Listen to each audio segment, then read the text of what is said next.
Okay, here's our static lines carry-on setup. What we've got is a piece of cord with a loop finger trapped in either end. Here we've used 900-pound Dacron, but you can really use anything. 400-pound Dacron might be a better choice because it'll add an extra fail-safe.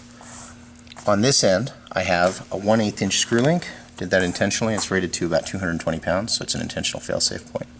Here, I have a single strand of brake cord, which is short, could be a little shorter than this one, to connect the red cord to the link. Then I've got a longer piece of brake cord, which acts as a backup, connecting exactly the same 2 points. It's important that these are a single strand, not a loop. If it's a loop, you'll have 2 pieces loading at the same time, doubling the braking force. So I'm still at home. I've got a packed rig here. I'm going to pull the pilot chute out. I'm going to go about halfway down the bridle and tie a figure 8 knot. So I'll hold the camera and film.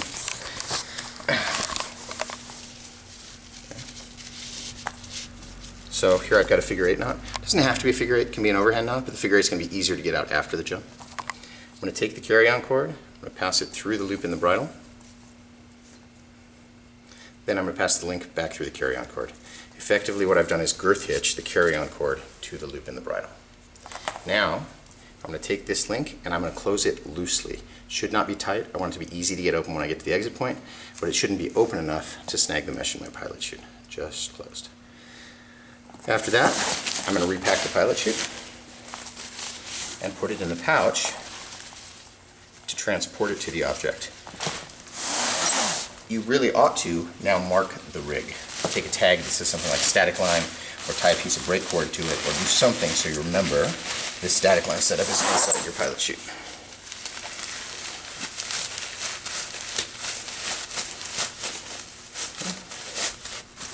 We're ready to go. When we get to the object, we gear up, leaving the pilot chute in the pouch. After we're geared up and ready to jump, we extract the pilot chute. We drop the pilot chute off the edge of the exit point, so it's hanging down below us.